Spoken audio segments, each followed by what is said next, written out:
During this time of year, a deer's travel tends to be limited to moving from food to cover, making them relatively easy to pattern in certain types of habitat. If you can identify the food source they're currently using, especially if it's an acre in size or less, not a giant ag field, or you can set up in a pinch point or travel corridor between the cover and food, you have a really good chance of getting some fresh venison. Kentucky's archery season typically opens several days before Missouri's, and I enjoy traveling there to hunt with my good friend, Mr. Terry Hamby. I've shared many fun hunts with Mr. Hamby at his farm, and I was excited to return there again this year. We checked some of his Reconyx cameras, and there was some great looking bucks using the farm. Mr. Hamby is a great habitat and wildlife manager, and the results are obvious. Knowing I wouldn't be able to sleep in during the opening morning of archery season, Clay and I decided to hunt in a redneck blind along an interior road that was overlooking a small food plot. Opening morning, the temperature was forecast to be below 60 degrees, unheard of for that time of year, and in fact, when we left the truck that morning, it was showing 55 degrees. This temperature was much cooler than it had been the previous few days, and I felt this was just a ticket to get deer on their feet and feeding during the morning hours. I like to hunt when there's at least a 10% or greater favorable change in the weather. And this time of year, a decrease in temperature I consider very favorable for deer movement. During the early season, it can be difficult hunting during the mornings without alerting deer. Deer are typically feeding or moving back to cover at the same time hunters are going to their stand or blind.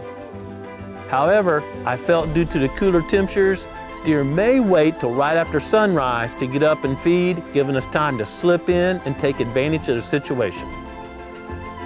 Growing Deer is brought to you by Bass Pro Shops and Cabela's. Also by Reconyx, Eagle Seed, Winchester, Avian X Decoys, Lacrosse Footwear, Morel Targets, Bog, Hooks Custom Calls, Summit Tree Stands, RTP Outdoors, Fleet, Yamaha, Fourth Arrow, Onyx Hunt, Burris Optics, Scorpion Venom Archery, Case IH Tractors, Blood Sport Arrows, Code Blue, Decode, G5 Broadheads, Prime Bows, and Redneck Hunting Blinds. It's the morning of September 5th, opening day of archery season here in Kentucky.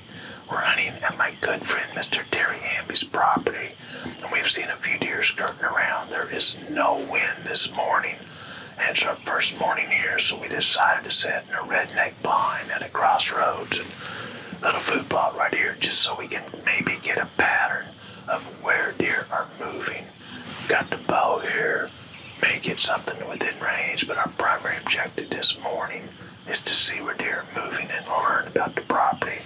Right off the bat, I see that they've had a really good rainfall year. The clover's doing great, and Eagle Seed forage soybeans, even in a small plot, they look really good. Now they've been browsed on heavily, but this is probably an acre or less food plot, so we know we're in the area of deer. We're gonna gain some information, maybe get a shot, but do some scouting midday. Hopefully get set up in a tree stand this afternoon.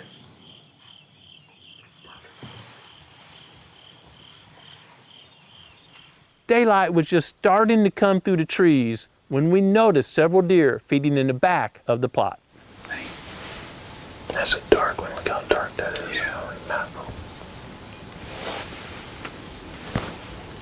Got our winter coat on already.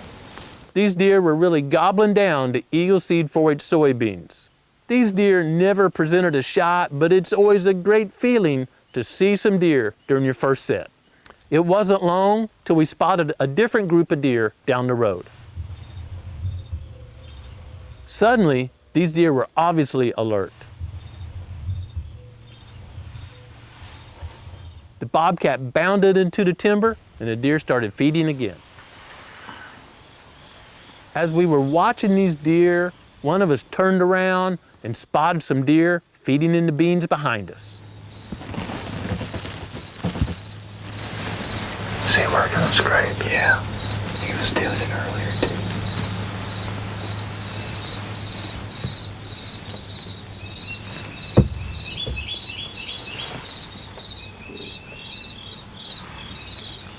The doe turned and started coming straight toward the blind. Oh my God, she's coming this way.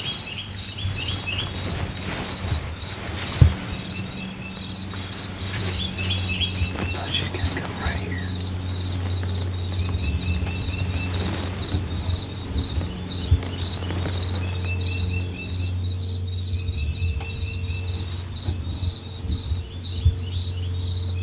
I was probably holding my breath, but she turned back and headed for the beam.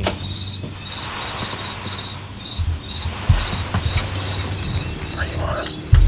Yeah.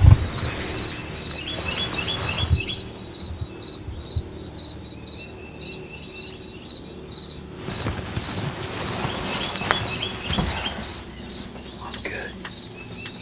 30 yards.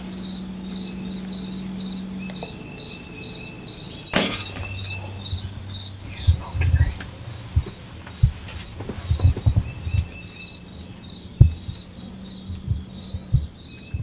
She's down right there, Grant. Are you kidding? That's awesome. On the board. Toe down. We were gonna scout midday, but looks like we're gonna be processing some venison. Oh yeah. Whew, man, it's a good feeling.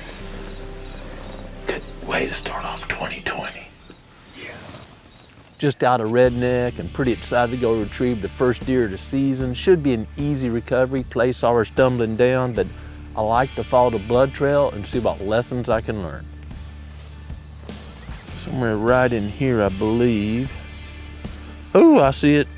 Stem to stern. Oh, that looks good in the neighborhood too. A lot to do, but you see on the white fletches, it's stem to stern. Man, look right through here, yeah. Look at this. Just, I mean, this is, you guys figure this is one side and this is the other side here. Here she is right here in front of us. The entrance side.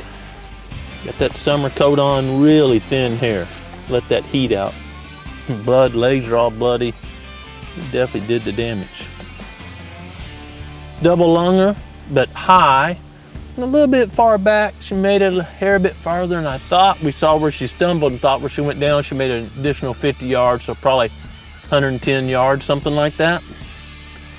But she is down and we're getting ready to head towards the truck, pulling the doe uphill. One down. It was a great feeling to be bringing a big doe back to camp during the opening morning.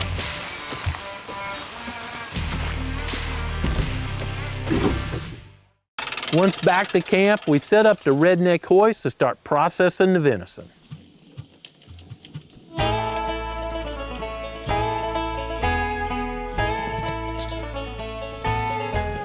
Just eviscerated the animal or gutted it for those hillbillies like me. And when we look inside, there's a real story. So here's the entry hole. She was facing this way, and it's about a knife from the bottom or so. Again, we turn it around to the exit hole, and it's more than a knife distance from the bottom. But we look inside, same thing. So I'm gonna measure the spine. So there's the spine, and the entry hole is a knife down. One knife width down, length down.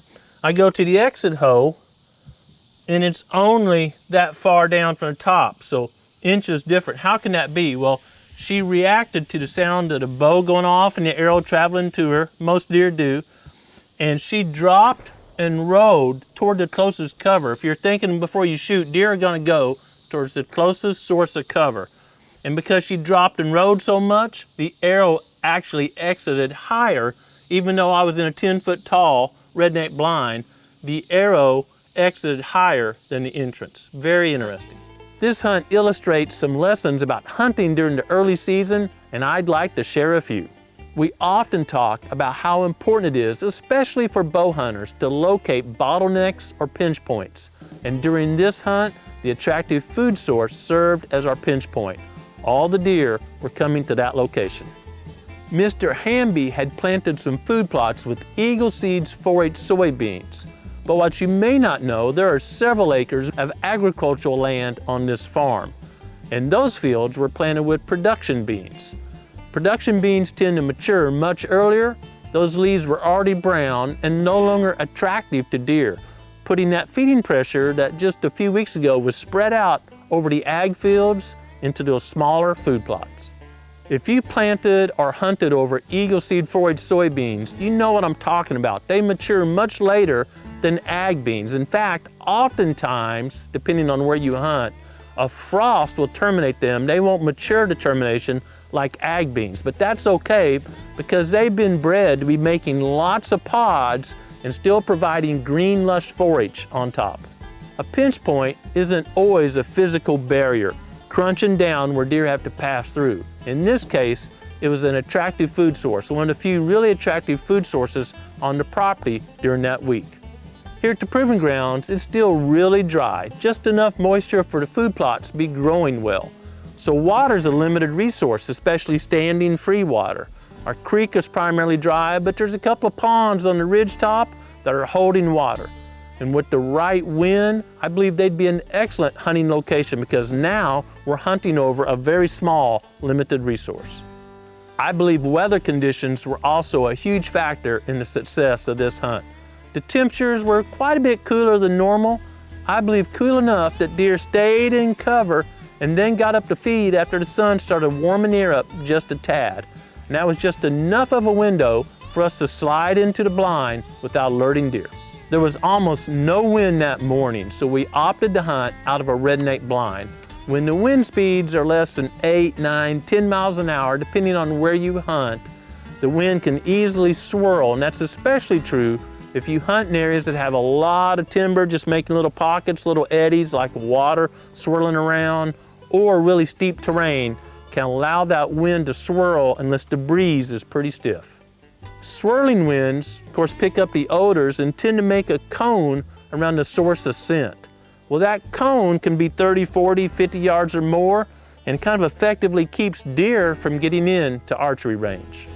While hunting out of the redneck blind, we kept all the windows shut. They got a great gasket in there that really keeps scent in, and then opened one just before the shot. Watching the dew evaporate off of the side of the blind and seeing how it was swirling was a great illustration of how swirling winds can carry our scent. Clay and I enjoyed some other good hunts while we were in Kentucky and even encountered a good buck.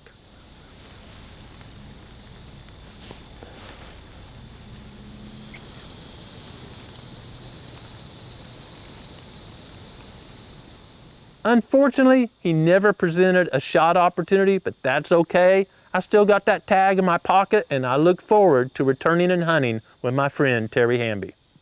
With deer season open in Missouri, one of us is likely out hunting every day, and we're producing a lot of content. Stay tuned to our channel as we will be releasing several shorter videos in between the major episodes.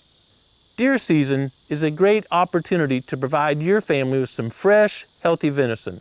But more importantly, it's a great time to be quiet and seek the Creator's will for your life. Thanks for watching Growing Deer.